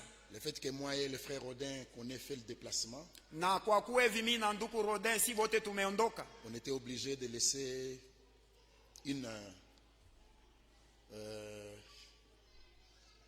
un service minimum Na tulifurutishwa tuliacha ni kazi anze kufanyika tu pour kidogo. que les services divins ne soient pas perturbés. Hivi kazi ya kimungu isisitishwe. Donc il me faut déjà rentrer rapidement. Sasa inanifai kurudia paka hapa bwepesi. Et le déplacement valait la peine Na ilikuwa lazima nami nisafiri kuja huku puisqu'il fallait honorer notre frère kwa sababu ilipashwa kumheshimu ndugu et yetu aussi avoir le temps de communier avec vous. na kuwako na wakati ya kushirikiana nani. L'église vous a salué au nom du Seigneur. Kanisa langu limemisalimia mjina la Bwana. J'étais avec notre sœur Anne Chikaya qui m'a chargé aussi de vous saluer au nom du Seigneur. Nilikuwa na dadetu Anchika naye alikuwa mkudai nimisalimie nako mjina la Yesu Kristo. Alors dans les quelques 5 minutes, Sasa madakika tano itu chache laissez-moi vous rappeler que nous ne venons pas à l'aventure. na munyache ni miambie ya kwamba tukue muziaka michezo. La maman de Samson a dit à son mari, Mama yake ya Samsoni aliambiaka mume wake si c'était pour mourir, kama ingelikuwaka ni juu ya tufe, Dieu n'allait pas nous dire toutes ces Mungu choses. asingepashwaka kutuambia bibitu vyote. La voie dans laquelle on se retrouve, Njia ambamo tunapatikana, si c'était pour mourir, kama ingelikuwa ni juu ya kufariki, Dieu n'allait pas le permettre. Mungu hakuweza kuiruhusu. En tout cas pas pour moi. Hapana, kama juu yako, lakini mimi hapana. Pourquoi? Juu ya nini? Nous ne sommes pas ailleurs. Hatuna pafasi ingine ya nje. Souvenez-vous qu'à Jérusalem, Kumbukeni ya kwamba ku Yerusalemu, à la Pentecôte, ku Pentekosta, il y avait 2 groupes de gens. kulikuwa bikundi mbili ya watu. Il y a ceux à qui Jésus a dit demeurer dans la ville. Kunakuwa kwa bale Yesu aliwaambiaka bakieni ndani ya jiji. Il y a d'autres qui sont venus d'eux-mêmes Kuko wengine walijiaka wenyewe pour adorer. juu ya kuabudu. Le Saint-Esprit Roho Mtakatifu n'est pas descendu au temple. haikuchukake paka mwekalu. La chambre haute est derrière le temple. Ile chumba ya juu iko ni nyuma ya hekalu. Le Saint-Esprit est descendu là où il y avait ceux à qui Jésus avait fait des recommandations. Roho Mtakatifu ilishukaka kwa bale Yesu aliwaagizaka kongojea, Et qui ont suivi les recommandations. na wale walifataka maagizo zote. C'est pas ça mon frère Jean-Pierre. Haina sivyo ndugu yangu Il Pierre? y a deux étapes dans cette affaire. Na mwile maneno kunakuwa mahatua mbili. Il est mort, Aya amefariki déception totale. na watu walikuwaka Les mkufesele uns sont rentrés à la pêche. mmevunjika na bengine walirudiaka Jusqu'à la résurrection, Jésus les a rencontrés à la pêche. Petro, na kwa sababu mfufuko Yesu alibakutaka tena kwa Pour uvuvi. eux, c'était fini. Kwabo ilimanizikiaka. Mais ce n'était pas fini. Sasa ikumanizikaka. Cette affaire de rentrer à la pêche, Ile maneno kazi ya kurudia kwa uvuvi c'est après la résurrection. ni kisha ufufuko. Mais maintenant, quand il a commencé à leur parler Sasa wakati alianza kuongea na et qu'ils devaient partir, na alipashwaka c'est aende, là qu'il leur dit maintenant, ndio pale akawaambia sasa ne rentrez plus à la pêche. msirudie tena kwa uvuvi. La mer de Galilée est à 60 km de Jérusalem. Na ile bahari ya Galilaya inakuwa kwa kilomita 60 Ne rentrez plus là-bas. ya Yerusalemu, sirudi tena. Demeurez dans la ville. Mubakieni ndani ya mji. Ce jour-là, il n'était pas question de dire Ile siku ya kukwake Je suis hébreu, né d'hébreu. kusema niko Mwebrania mwenye L'instruction de kuzaliko l'heure. Waebrania. demeurez dans la ville. Sharti ya wakati bakiani ndani ya mji. Et quand le Saint-Esprit descend, Na wakati Roho Mtakatifu anashuka, d'abord quand il est monté, Kwa sababu lakini La wakati Bible dit qu'ils sont alifanya. retournés dans la chambre haute, Na Biblia inasema alienda kujifungia mchumba là où ya juu. ils se tenaient d'ordinaire. Kule kwa kawaida walianzaka kwenda kukutana. Là où ils se tenaient quand il était là, Wakati ile alikuwa kama mzima kule c'est alianza là qu'ils sont kukutana. rentrés, même quand il n'était pas là. Njo kule balirudiliaka hata wakati Ce que nous hakukuwake. faisions quand les derniers mandataires étaient là, Wakati tulikuwa nafanya wakati c'est ce que nous wakilishwa. continuons de faire même quand il n'est plus là. Njo kile tukaendeleza kufanya hata Nous wakati faisons ana. ce que nous faisions comme d'ordinaire. Na tunakuwa tukunafanya kile kwa kawaida tulikuwa tukunafanya.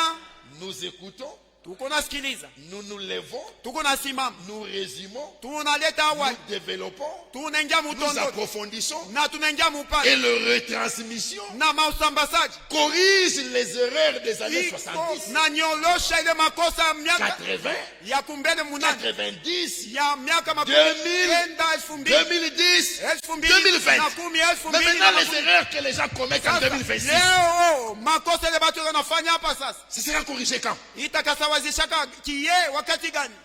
Puisque ce que nous écoutons Quoi? nous aide à corriger Kwa sababu vile tukunasikiliza tout ce que nous avions entendu qui n'avait aucun fondement biblique. kebisha vyote tulikuwa kusikiliza visipo na msingi ya Et tout kibiblia, ça pour commencer à chuter, na ile yote jua kutua nanga c'est l'élection. ni uchaguzi tu. L'élection est capitale. Uchaguzi ni ya muhimu, Frère bien-aimé, wapendwa bandu. déjà il était chez Abraham. Na tena kwanza alitangulia kwenda kwa Genèse 12, Mwanzo 12, il a pensé à nous. na aliweza kumkumbuka. Toutes les familles de la terre. Mafamilia Seront yote bénis ya en toi. udongo itakabarikiwa Donc ndani. nous étions déjà Ni kusema tulipatikanaka tena dans le programme. ndani ya matayarisho, Et pour que la brèche soit ouverte, na juu ya mfereji fungukwe. Israël devait rejeter. Israeli alipashaka kumkataa Et Israël rejette. na Israeli akakataa. Paul va déterrer Ésaïe 49. Na Paulo anenda kufukua Isaya Verset 6. 49 mstari. Prophétie qui concerne Christ. Unabii yenye Alléluia. kuhusu Kristo, haleluya. Voici, c'est peu que tu sois établi Na tazama inakuwa kitu kidogo pour relever les tribus de Jacob, kwa kuwekwa na pour kwa ramener le reste d'Israël. Je t'établis pour être la lumière des nations, pour porter mon salut jusqu'aux extrémités de la terre. Ça concerne Christ. Inahusu Kristo. Dites Amen. Museme amina. Paul vient. Paulo anakuja.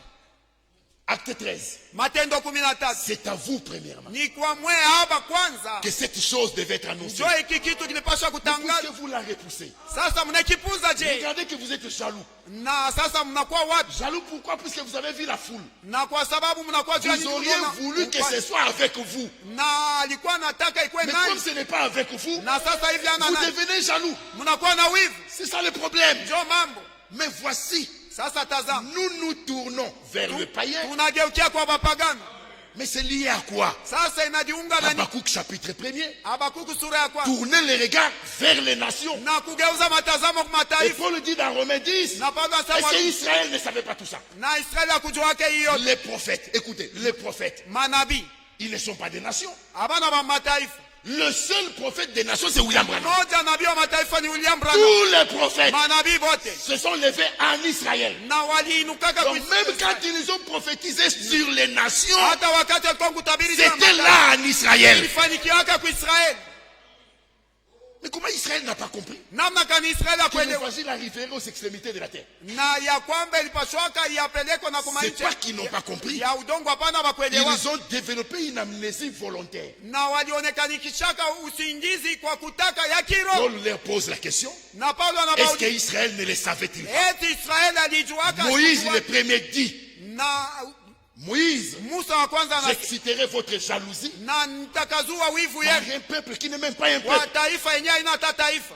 Pourquoi? Juu ya nini? Puisque parmi les nations, Kwa sababu kati ya mataifa puisqu'à Lubumbashi, mpaka na Kulubumbashi dans le programme de Dieu, ndani ya matayarisho Israël devait rejeter Israeli apasha afin que les élus d'ici, bateule ba huku qui font partie du résidu, du reste, anakuya katikati ya mazao le toka reste avec lequel Dieu va achever, pamoja na bale Mungu atamaniza que leur chemin njia yabo croise celui de la vérité. ikutane na ile ya Bwana. Et pour ça, Na juu ya hii Dieu a placé un investissement. Mungu aliwekeza, S'il fallait que tu déménages, na kama ilipasha tu uone, devais déménager. ulipasha kwamba S'il fallait que quelqu'un meure, kama ilipasha mtu quelqu'un devait mourir. mtu alipasha pa Afin que toi tu croises la vérité. hivi wewe ukutane na ukweli. Quelle vérité? Ukweli gani? Pas celle qui sort de la bouche de n'importe qui. Hapana, ndio natoka La mtima. vérité qui sort de la bouche des hommes de Dieu. Des hommes de Dieu. Qui est homme de Dieu? Mungu ni Ce nani? n'est pas un prédicateur ordinaire. Ana mhubiri C'est kawaida. quelqu'un avec un mandat. Ni mtu na Et wakili. qui on peut dire, je reconnais. Najua Maintenant sasa que tu es un homme ya de Dieu kwamba uko mtu wa Mungu ule et que la parole de Dieu, nako na neno ya Mungu Dans ta yo bouche. yenye kutoka mkinywa pas yako. qu'elle est la vérité, Hapana, iko ukweli, elle est vérité. iko kweli. C'est-à-dire que la parole de l'homme se confond. Neno ya mule mtu confond avec la parole de Dieu. inachangana na neno ya Mungu. Alors l'enseignement du Père Sasa mafundisho devient l'enseignement du Fils. ya baba inakuwa ya mwana Et l'enseignement du Fils na mafundisho ya mwana devient l'enseignement des hommes envoyés par le Fils. inakuwa mafundisho ya batu mwana alitu. Celui qui vous écoute m'écoute. Ule kana misikiliza na Celui nisikiliza, qui vous rejette me rejette. ule kana nikata Isaïe 30 ananikata. va jusqu'à dire, Na pale Isaïe 30 va jusqu'à dire, Isaya vous makumi ne tatu na voulez pas écouter pas la parole mais cette parole. amupende kusikiliza, hapana aseme neno hii Puisqu'il y neno, a un évangile général, kwa sababu unakuwa injili ya il y a la batu, parole de l'heure. unakuwa neno nayo ya wakati. Les gens aiment écouter l'évangile général. Watu wanapenda kusikiliza Mais injili suivre la ya dynamique de l'esprit ulimwengu, kufuata sababu et être connecté à ce que Dieu fait dans l'heure. Mungu na kile Mungu afanya Ça, wakati. c'est les élus. Hii ni paka kwa bateule. Qui sont-ils? Ni banani wao? Ceux avec qui Bale pamoja na Dieu baba. a fait la réconciliation Mungu alifanya upatanisho, en pourvoyant pour eux, mukujalia juu ya je termine, na manizi. un souverain sacrificateur Kuhani mkubwa moja pour résoudre les problèmes de l'ancienne alliance. na juu ya kusuluhisha maneno ya agano ya Le kale. problème de l'ancienne alliance c'était lequel? Mambo ya agano ya kale yalikuwa ni mambo Le gani? souverain sacrificateur était imparfait. Wakuhani bakubwa bakwake bakamili. L'agneau est imparfait.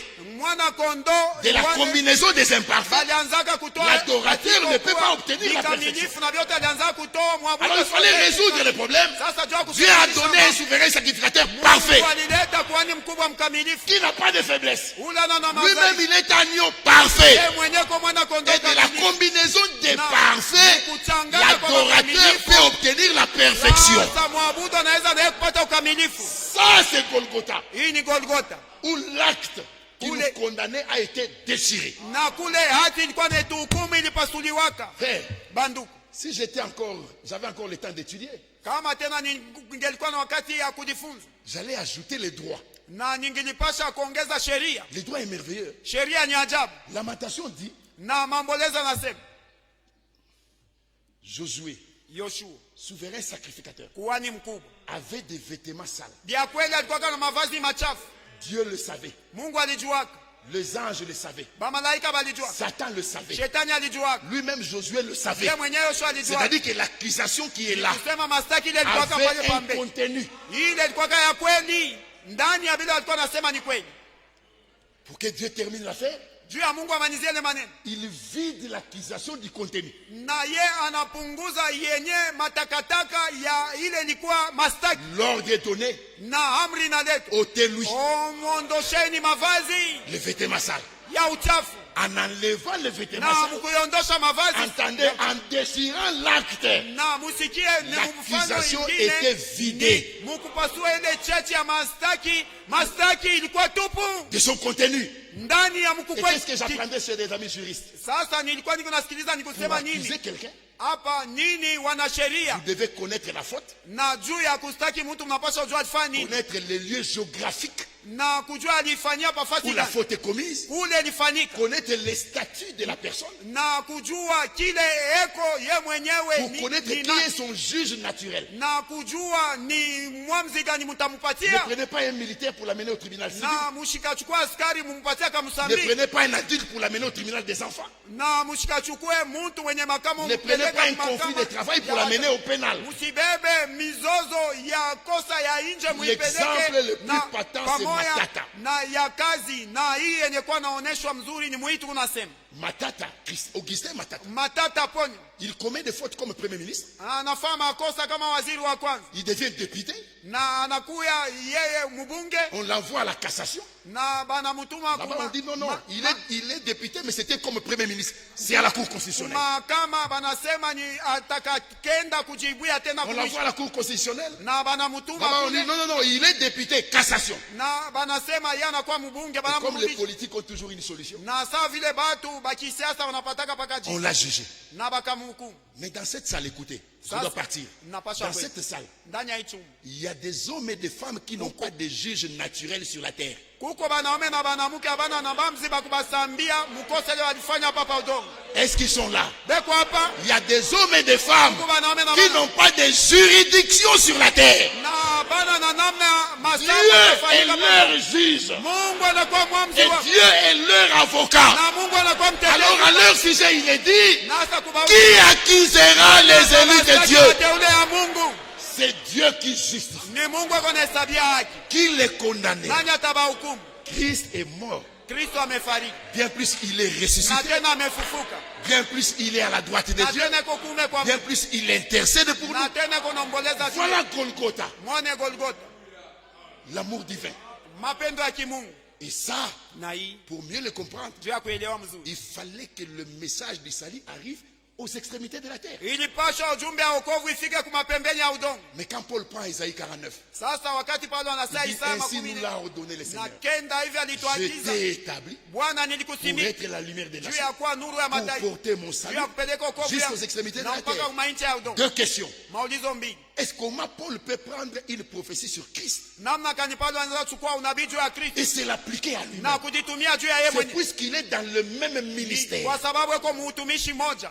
Et c'est comme ça que Wald Frank disait, Ndio pale Ward Frank je alikuwa vous na le Seigneur de m'avoir établi dans son ministère. na Son mtumishi Bwana ministère. kwa C'est kunisimika le mtumishi même ministère. yake ni utumishi mmoja. Deuxième question. Ulizo wa Louis Paul est-il arrivé aux extrémités de la terre? yeye Paulo alifika kumainchi ya Il n'est udongo? pas arrivé aux extrémités de Hapana, la ashikufika terre. kuinchi ya Mais udongo, cette écriture lakini andiko s'est totalement accomplie iliweza aujourd'hui. kutimizwa kikamilifu nako nayo.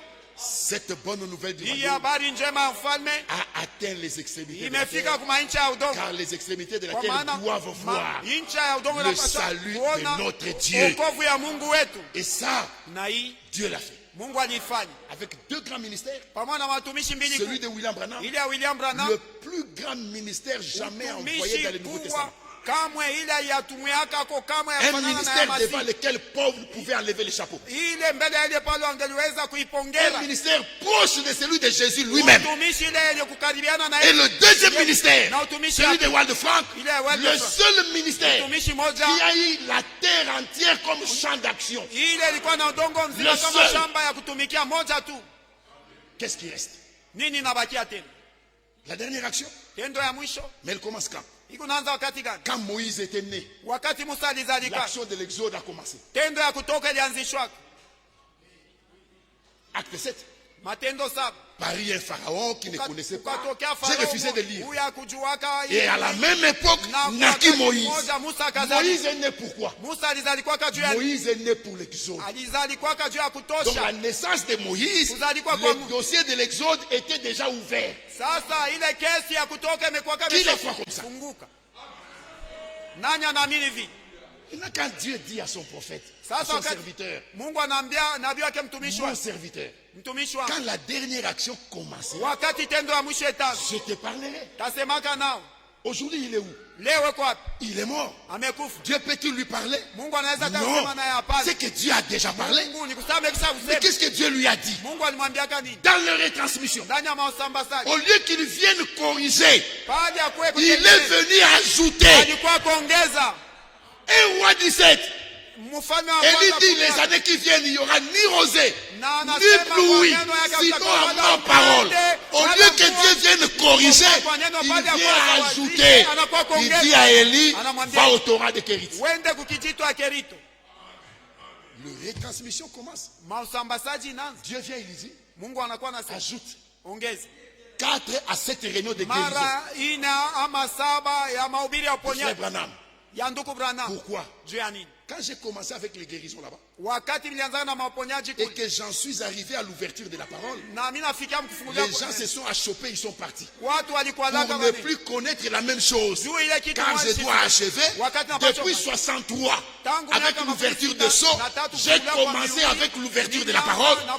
Jusqu'à aujourd'hui, j'ai laissé passer la pleine parole. nitaacha neno Mais timilifu maintenant qu'elle est assise hivi imefika dans le ile cœur des élites, ndani ya mioyo ya wateule, alors hasa retransmets-leur. pitiliza wapitilizi Qu'ils le voient. baone Comment j'ai fait avec Branham namna et kanilifanya qu'ils comprennent na Branham comment je ferai avec eux. namna kanitafanyaka nao, Et quand il dit dans Isaïe 28 na wakati que anasema je ferai un travail inouï, nitakafanya ile kazi ya yasikilikaka ce n'est pas des résurrections de morts. na aina ya fufuko Ça, on a déjà entendu. ile tumekisha Ce n'est sikia pas des guérisons de lépreux. Ça, déjà, on a entendu. Quand il dit inouï, c'est des choses qu'on n'a jamais vitu entendues. tuyasikiaka. Et frère Franck de l'ajouter, Na ndugu Frank wa c'est ce kuongea qui rendra Israël jaloux. njoo ile tamfua Israeli kuwa na wivu Quand il verra ça, wakati atone ça c'est notre Dieu. hapana Comment il a commencé chez eux? kanya anaanza na hivi vitu Non, Israël, souffrez, souffrez. Israeli, muvumili Que le temps de grâce avec nous se termine wakati ya neema d'abord, imalize na sie avant que le temps de grâce avec vous kabla commence. haiyarudia kwenu nani Pèlerin, bon courage. na wasafiri Pèlerin, bon courage. na uhodari njema. La distance parcourue est longue. Hii tumekwisha Celle qui nous kufanya reste ndefu court. mrefu ile inabakia Nous sentons l'odeur du pays. tuko na hisi harufu ya Nous nchi. sentons l'odeur du Tunahisi pays. harufu ya nchi. Nous sentons l'odeur du Tunahisi pays. harufu ya nchi. Tout ce qui reste, Yote inabaki. comme je l'ai dit dans la prière, Savia isama. que Dieu atteigne avec nous Mungu afike pamoja nasi. l'objectif Shaba ile qu'il a attaché à toutes ces ile prédications. aliambatanisha na À lui hiyo. soit la gloire, Na l'honneur et la louange. Na À sifa. vous et à nous la bénédiction. Na kwetu Au nom baraka. de Jésus-Christ. Jina la Yesu Kristo. Amen. Que Dieu vous bénisse. Mungu amibariki. Que Dieu soit loué. Mungu asifiwe. Ce n'est pas du temps perdu. Ena wakati ya kupoteza. C'est comme ça que Dieu a voulu aujourd'hui pour nous. Ndio vile Mungu alipangilia juu yetu leo. Je savais que Frère Nazaire Nilijua kusema ndugu Nazaire devait passer. alipasha kupita. C'est quelqu'un qui a la manière de bien apporter la parole. Ni mtu anakuwa namna mzuri ya kuleta neno. Et je suis content de lui. Na mimi nafurahi kwa ajili Il yake. travaille avec Frère Rodin. Leo natumika pamoja na ndugu Rodin. Ils sont sortis de nos assemblées Baritoka ndani ya qui makutano n'acceptent yetu. pas les retransmissions. Ile itikake Et mausambazaji. ça, c'est l'orientation que nous avons maintenant. Na ni hii njoo ongozi tunakuwa nayo. Les nôtres, ce sont ceux qui acceptent les retransmissions. Betu ni bale benye kuitika mausambazaji. Que Dieu vous bénisse tous. Basi Mungu abibariki mwe bote. Nous sommes dans le bon. Tuko ngambo mzuri. On nous entend un cantique Watumie mwimbo moja. et nous allons remercier le Seigneur. Na tumpikia Bwana asante. 125 chants de victoire.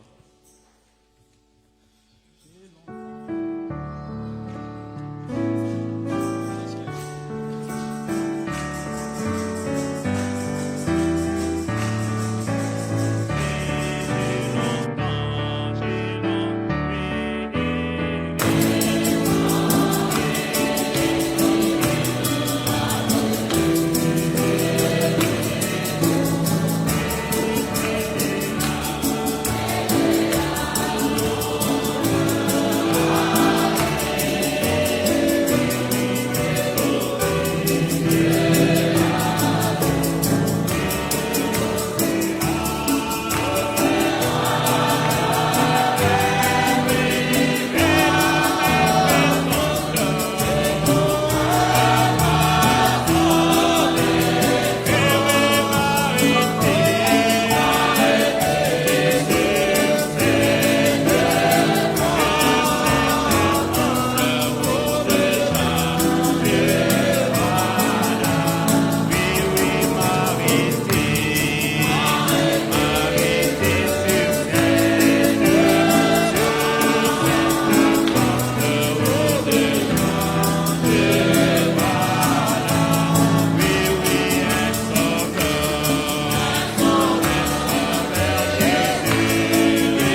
wageni wanakuja kati yetu ya asubuhi, des frères qui viennent des autres assemblées, bandugu bale banatokea kuma makutano engine, même des nouveaux parmi nous. hata watu wa sasa kati yetu. Nous voulons les accueillir, ils peuvent se tenir debout. Tunapenda kuwapokelea, wanaweza kusimama bwima. Nous voulons les accueillir dans le nom de Jésus-Christ. Tunapenda kuwasalimia, Amenez kuwapokea mjina Yesu le Kristo. micro-baladeur Mpeleke kibuya kuzunguka. et vous nous dites votre nom, Mtatuonesha manjina yenu d'où vous venez. na munatokea wapi. Je m'appelle Kouva Silunga Vangeli. Mimi ni Kovase Bongeli. Je suis le mari de Madame Emilia Nakao. Mimi ni mume wa dada Emiliano Okay. Anakau. Que Dieu te bénisse beaucoup. Basi Mungu akubariki kabisa. Émilie est à tes côtés, tu peux te tenir debout, Émilie. Dada Emilio unaweza kusimama bwima, eko pembeni yako. Nous les avons consacrés avec frère Jean-Pierre. Tunaunganishaka ndoa mimi na ndugu Jean-Pierre. Nous avons invité Van de venir parmi nous. Tulialikaka Van apate kuja kati Je yetu. suis content de le voir. Nafurahikia kumuona. Que Dieu te bénisse. Basi Mungu akubariki. Ici c'est ta maison. Hii ni nyumba yako. Viens régulièrement écouter la parole de Kuja Dieu. kila mara kusikia neno ya Mungu. Je sais que le Seigneur va te bénir. Na najua kusema Bwana atakubariki. Merci pour être venu. Aksanti kwa kuja. C'est frère Charles Gédéon Mi- de l'église centre missionnaire de Kinshasa. Mimi ni ndugu Gedeon wa Centre Missionnaire kanisa ya Kinshasa. Celui-ci c'est un ami à moi, je l'ai invité pour qu'il écoute aussi la parole de Dieu. Huyu yuko pembeni yangu, ni rafiki yangu, nilimuita na yako asikie neno ya Mungu. Que Merci Dieu vous beaucoup, frère bénisse. Gédéon, que Dieu te bénisse. Asante sana ndugu Gedeon, Mungu akubariki. Hier je t'ai vu, je t'ai méconnu. Jana nilikuwa nilikupoteza nsula. Sois le bienvenu parmi nous. Ujio mwema kati yetu. Merci beaucoup. Asante sana. Bonjour, moi c'est Chilombo César. Mie ni ndugu Chilombo César. Je suis votre frère.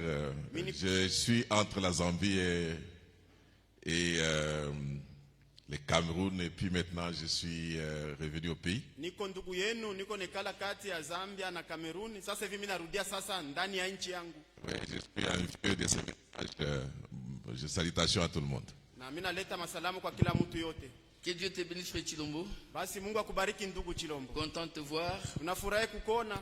Ok, nous causons souvent avec la sœur. Mara mingi tunasumburiaka na dada. Comme vous dites, souvent vous êtes dans le voyage. Banasemaka mara mingi uko Que Dieu musafari. soit loué pour être Basi venu parmi nous. Mungu asifiwe kwa kuja kati Et que Dieu yetu. te bénisse. Basi Mungu akubariki. Ok. Ndio. La sœur qui a un bébé à consacrer peut passer devant Dada leo na mtoto wa kutolea kwa Bwana anaweza kupita kumbele. avant qu'on donne les salutations en ligne Mbele ashikuleta masalamu ya kumtandao ainsi que les derniers communiqués. na pamoja na matangazo ya mwisho.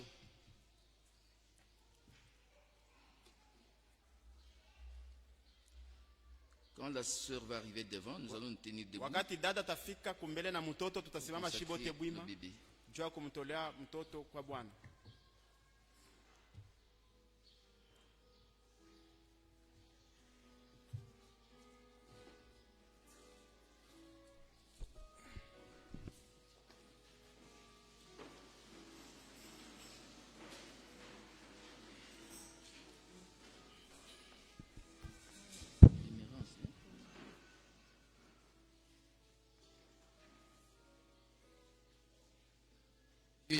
Et Père Céleste, Mungu mpendwa, Baba wa kumbingu, nous voici avec ce bébé émérant dans nos mains. ututazame na mtoto mchanga huyu Emerald mikononi mwetu, Bébé que tu as donné à notre sœur, mtoto ambaye umemupa dada yetu. nous venons te le consacrer Tunakuwa kutolea yeye kwa utakatifu pour le temps et pour juu l'éternité. ya wakati